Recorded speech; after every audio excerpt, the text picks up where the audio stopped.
Coach, first off, congratulations. When we look at this game, I think two words kind of stand out: adjustment and fight. You guys, shots weren't falling early, adjust to go inside. Markets in foul trouble, make the adjustment. Can you just talk about the adjustments that you continue to make in this game and the fight that the guys showed to hang in there? Yeah, I'll start with props to the guys because I agree with you. Like the fight is there, the ability to have flexibility, everyone being ready for their moment and their opportunity. It was cool to see. Like you mentioned, Mark gets into early foul trouble. I thought it was a good learning experience for him to try to learn how to play in foul trouble, and unfortunately picked up a couple cheapies. And then I thought Musa, though, came in and responded and got us a couple offensive rebounds. And, we're able to switch up coverages at that point and switch a little bit more. And he did a really good job, I think, of guarding the ball.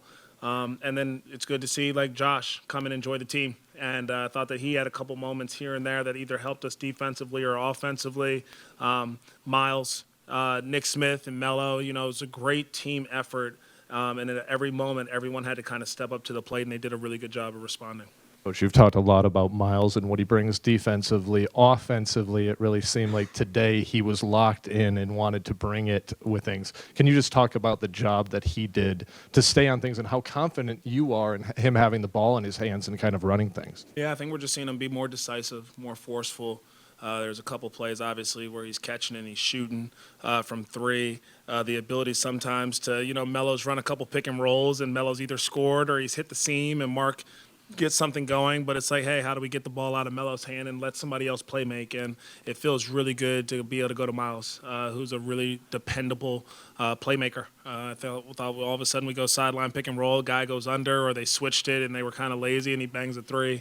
I think when he gets the switches, he's able to get himself downhill and play with force. And so I love the way that he's kind of just coming into form and not only playing defense, like you said, but giving us a lot of versatility offensively too.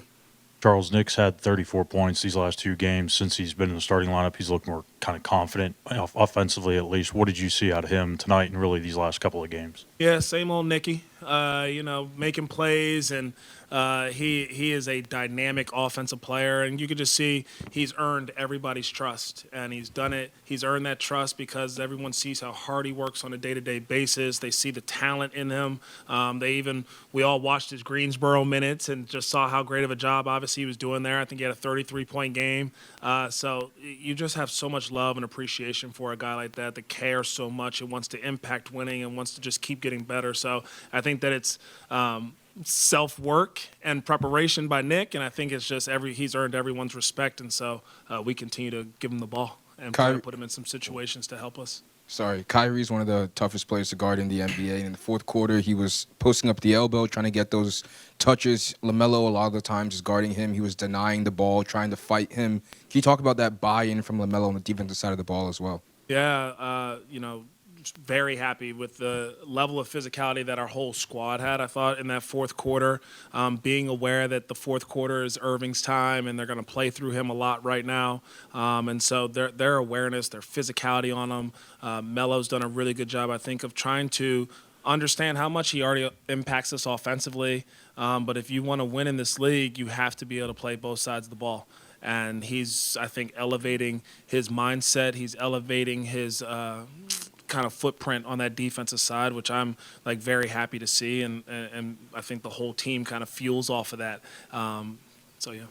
LaMelo offensively, I think 9 assists in each of the last 4 games. How much of that is a concerted effort towards him facilitating more, just good old-fashioned shot making? Is there anything to attribute there with LaMelo having the increase in assists? Oh yeah, I definitely think that it's a willingness to continue to trust his teammates.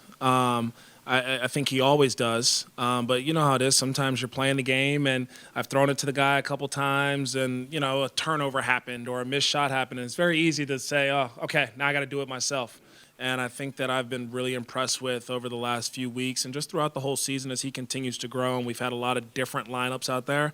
He's helping bring along everybody with him. He's helping make them better. And so if the defense is up in a pick and roll and they're forcing him to get rid of it, instead of trying to dribble through it all the time, because sometimes he will hit the seam pass, and then he lets Mark go to work, or he lets, I think, Josh Okogie or Cody Martin had a seam pass either today or last game too. So Nick Smith coming and slipping, and he'll hit him on the pop. And so he's just trusting his teammates and taking what the game gives him, and he understands he's going to have the ball in his hands a lot anyway. Now, a few double-doubles for Mark Williams the last 4 games as well, but opposing centers have had big games, Vooch with 40, Gafford 30. How much do you limit what the opposing centers can do, and how much of that does fall on Mark?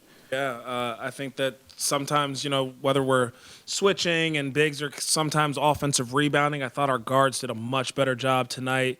In the second half versus Gafford, I thought we saw 2 or 3 bodies on Gafford to try to limit some of his offensive rebounds. And then I think in the post, it's good learning opportunity for Mark sometimes. We don't want to see those post up to kickouts for threes, and it's like, how do we just make the post as tough as possible and contested twos? And I think that he's gotten some stops, and then he's also had to learn how to defend without fouling or contest without fouling or block a shot. And so I think he's just continuing to learn and grow, and most of the same thing. You mentioned with Melo, just what do you see from him in terms of growth-wise the last, I guess, even couple of weeks here? You guys have won 3 out of the last 4 games.